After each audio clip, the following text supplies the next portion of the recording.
भारत में 36% वोट जिसके पास है वो प्रधानमंत्री, चाहे वो मनमोहन सिंह हो, चाहे मोदी जी हो, चाहे अटल बिहारी वाजपेयी। प्रधानमंत्री में सबसे अच्छी चीज क्या है कि वो इंसान उतना मेहनत करता है जितना एक हारे हुए व्यक्ति को करना चाहिए। इलेक्शन है 2029 में, अभी कनाडा के पीएम आए थे तो नहीं बोल रहे थे कि प्रधानमंत्री बहुत काम करते हैं। 4000 से ज्यादा पार्टी है, लगभग 25 से 30 पार्टी से तो मोदी जी का गठबंधन है। अब देखना बिहार में धीरे धीरे हर जात का एक पार्टी होगा, और यहीं पे अम्बेडकर साहब से एक बहुत भीषण गलती हो गया। देखो भाई, भारत में 36% वोट जिसके पास है वो प्रधानमंत्री है। भारत में 36% वोट है जिसके पास प्रधानमंत्री, चाहे वो मनमोहन सिंह हो, चाहे मोदी जी हो, चाहे अटल बिहारी वाजपेयी। 36% से वोट हो जाए तो काम खत्म। अभी जो है ना 32% पे कांग्रेस है। 32% में कौन है? कांग्रेस। ऐसा लगता है ना ओकरा कुछ नहीं है, वोटवा उसका कितना परसेंट है? 32%। अंतर कितने का है? 4। समझ में गया? होता क्या है ना कि सब कुछ कीजिए कि कोई 10 वोट से हारा, तो भाई हारा ना, लेकिन हारा कितना वोट से? 10 वोट से। तो इसलिए ऐसा मत देखिएगा, प्रधानमंत्री को देखिएगा ना जितना मेहनत करते हैं।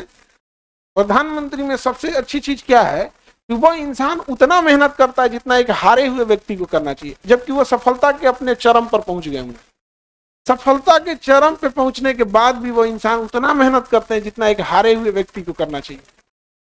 सोचिए, इलेक्शन है 2029 में, इलेक्शन है 2029।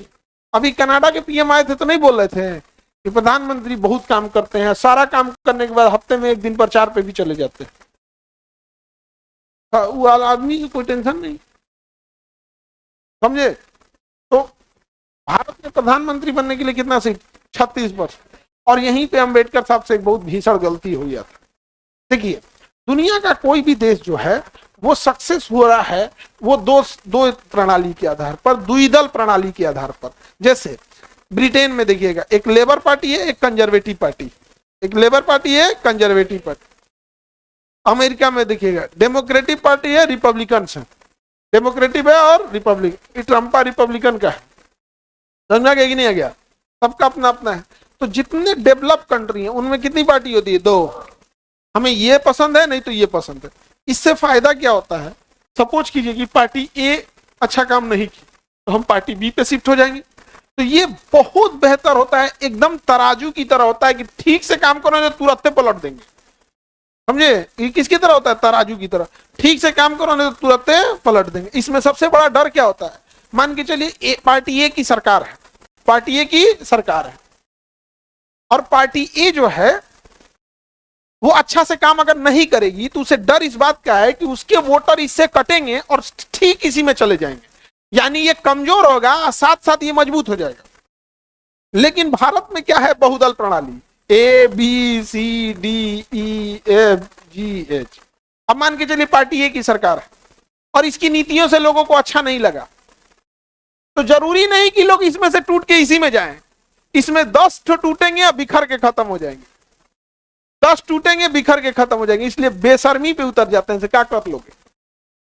तो भारत में यदि द्विदल प्रणाली रहता तो क्या कर लोगे? चल जाएंगे उसमें। इसमें क्या कर लोगे? इधर से निकलोगे, क्या हो जाएगा? बिखर जाएगा। निकलेंगे, क्या हो जाएगा? बिखर जाएगा। तो भारत में द्विदल है या बहुदल है? बहुदल। 4000 से ज्यादा पार्टी हैं भारत में। 4000 से ज्यादा पार्टी हैं, समझा? सोच सकते हैं 4000 से लगभग 25 से 30 पार्टी से तो मोदी जी का गठबंधन है। 40 से ज्यादा ही पार्टी से होगा गठबंधन। बिहार में देख लीजिए ना, चिराग पासवान जी की पार्टी एलजेपीआर, उपेंद्र कुशवाहा की पार्टी, मांझी जी की पार्टी, जेडीयू पार्टी। जेडीयू 4 को तो इन्हीं से है। आईपी गुप्ता से हो नहीं पाया, नहीं तो उनसे भी कर लेते लोग, उनसे भी कर सकते थे। और नहीं तो मुकेश सहनी से तो पहले था, इसमें नहीं था। वहां पे 6 को तो यहीं पे था। इतना छोटा बिहार में।